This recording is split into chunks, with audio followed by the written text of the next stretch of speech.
kung ayaw natin magkalitsi-litsi tayo, kung ayaw natin maging ang bansa natin ay maging probinsya ng China. Kanino ka ba nakakampi? Wala kang dahilan para kumampi kay Duterte. Ito na yata ang pinakamasamang naging Pangulo ng Republika ng Pilipinas. Pinakababoy, pinakatraidor, pinagbili ang ating bansa sa China. Meron pa sila itong huli na ating pong binulgar na meron secret agreement si Duterte at ang China na huwag magdadagdag ng kahit anong building material sa iyong isyon ang Pilipinas. At huwag papabayaan ng kanila pong mga barko ay maantala ng mga sasakyang pandagat ng mga Pilipinong mangingisda sa sarili nating karagatan. Good day everyone. Rosa here of Splat Communications. Our video for today is about how the recent failed propaganda of known fake news peddler who released 2 fake PDEA documents is already very desperate. These are attempts to divert the real and most pressing issues that our country is facing today, specifically the West Philippine Sea secret deal issue. But before we start, please allow us to make this request. Please subscribe, follow, and please don't skip ads. Thank you. Mga pananaw sa mga kaguluhan. Una po, humihingi kami ng pasensya kung kami ay nanahimik at nag-ayuno at hindi gumawa ng content noong nakaraang Semana Santa. Para po mas maging malinaw ang ating mga pananaw ukol sa mga nagalalabasang issue ngayon, tingnan po natin ito sa isang mas malawak na perspektibo.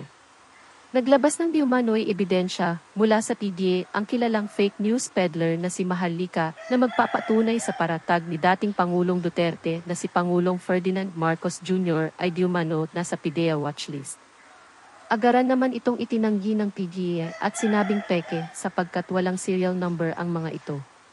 Agad namang nagbunyi ang mga negatrons dito na ayaw kay BBM, sapagkat ang chismis na ito ay pinick up ng isang mainstream media na Daily Tribune na bigla rin namang inalis ang artikulo at naglabas ng paumanin sapagkat kanilang inamin na hindi nila beripikado ang pahayag ng hitad na fake news peddler.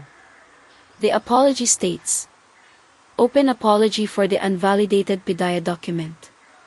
Daily Tribune expresses its apology for sharing unvalidated information that erroneously linked President Ferdinand Marcos Jr. to a drug enforcement document.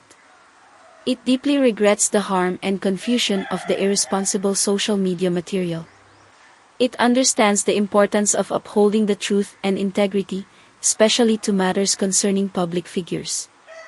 In taking full responsibility, the Daily Tribune's online team learns from this experience and will be more diligent and discerning in the future when it comes to sharing information by verifying sources and ensuring the accuracy of the information before dissemination. Sa panig naman ng PDEA, ito ang kanilang inihayag ukol sa inilabas na mga dokumento. PDEA debunks fake operational documents. The Philippine Drug Enforcement Agency debunks the false operational documents currently in circulation in social media. 2 pictures of documents were posted online, an authority to operate and a pre-operation report, both dated March 11, 2012. PDEA ran a check through its plans and operations reports management information system of PORMIS and found that no such operation was logged on the said date. A critical feature of the PORMIS is that one cannot insert or tamper with recorded operations. All pre-operation documents are serialized and recorded in this database. This ensures the system's integrity and negates any doubt on the data the system contains.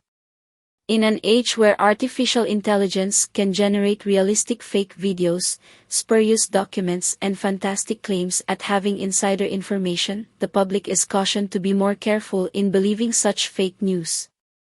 Ang nirecycle na balitang ito ng kilalang fake news peddler ay inilabas na may posibleng 3 kadahilanan. Perfect ang timing nito. Una, para pagtakpan ang issue ng secret deal ng dating administrasyon with President Xi Jinping ng China. Sobrang mataas ang emosyon ng karamihan ng mga Pilipino sa mistulang pagkakanulo sa Pilipinas dulot ng diumano'y secret deal na ito. Sa katunayan, ang mga dating dilawan at pinklawan na galit kay Pangulong Ferdinand Marcos Jr. noong panahon ng kampanya ay umaayon na ngayon sa mga foreign policies at mga hakbangin na ginagawa ni Lilian sa pagpapatatag ng seguridad sa West Philippine Sea. Secretary of Foreign Relations pagdating sa West Philippine Sea. Nabibilib ako sa katapangan na ginagawa niya. Hindi siya natatakot sa China, di ba? Mas malapit ang plataforma niya ngayon sa kandidatong binoto ko. Noong una kasi, di ba, ang sabi niya, continuity. Malamang ayoko ng continuity ni Duterte, di ba? Hindi ako naniniwala sa all-out drug war na wala naman talaga nangyayari. Hindi ako naniniwala na magpakatita tayo sa China. And these are the things na inayos ni BBM. Hindi siya nag-continue dun sa sinabi niyang continuity. I'm pleasantly surprised. But I see that at least pagdating sa West Philippine Sea, pinaninindigan tayo ng isang bongbong. Yun lang yun. Well, first of all, yung gentleman's agreement na hindi tayo magdala ng mga construction materials to repair BRP Sierra Madre. Mali yun. Kasi everybody knows na magpo-collapse na yung BRP Sierra Madre kasi ang tagal na yan, rusty na yung superstructure niyan. Anytime magko-collapse yan. Kaya kailangan i-repair natin. Yung pumayag si Duterte na hindi tayo mag-repair, that's against our interest. Kasi anytime it can collapse eh. So pag yun ang gusto ng China, mag-collapse, tapos wala na tayo. It's against our interest. Talagang dehado tayo sa gentleman's agreement na yan. Pumayag si Duterte na hindi i-repair. That means magko-collapse yung BRP Sierra Madre, mawawala tayo ng presence doon. So, yung agreement na yon against the national interest. Hoy, mga ka-DDS, mga walang sinabi kung hindi, oy, mag-rally na kayo, mga NPA kayo, NPA kayo. Ano nangyayari? Bakit sila Tatay Diggs walang ginawa kung hindi magpa-prayer rally? Sunod-sunod na rallies, linagyan lang ng prayer para hindi magmukhang ewan? My God, ano yung ginagawa ninyo? Ano ang ginagawa ninyo? My God. Ang number one pakiusap ni BP Sara kahapon dahil siya ang caretaker habang wala si PBBM, wag na wag kayong aalis dyan sa Liwasang Bonifacio bagamat talagang atat na yung mga tao doon. Kasama na ako na sumugod na sa Malacanang nang hindi na makabalik sa Malacanang ang mga nasa Germany na naglalamihanda. Yan po totoo. My God, if you hear their speeches, Roques, Glenn Chong, Bato de la Rosa Duterte, the old man Duterte himself, parang ano ba, atat na ba kayong maging presidente yung Sara Duterte ninyo? What for? Ba't nyo ginugulo ang administrasyon ngayon? My God, alam niyo yung sinasabi nyo during the time ng kampanya? Oh my God, ganyan na kayo ngayon. Ganyan na kayo ngayon. Umayos kayo. My God, may parali-rally pa kayo.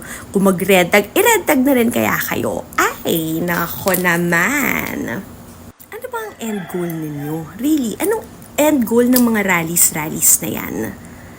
Is it talagang for the preservation of, is it for the Filipino people? Or is it for the Dutertes? Kaloka. Ikalawa, ang paglalabas ng This is the end of part 1.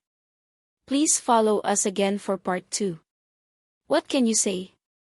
Kindly share your thoughts in the comment section. Thank you. In behalf of the Splat Communications team, thank you. Stay safe. Rosa out.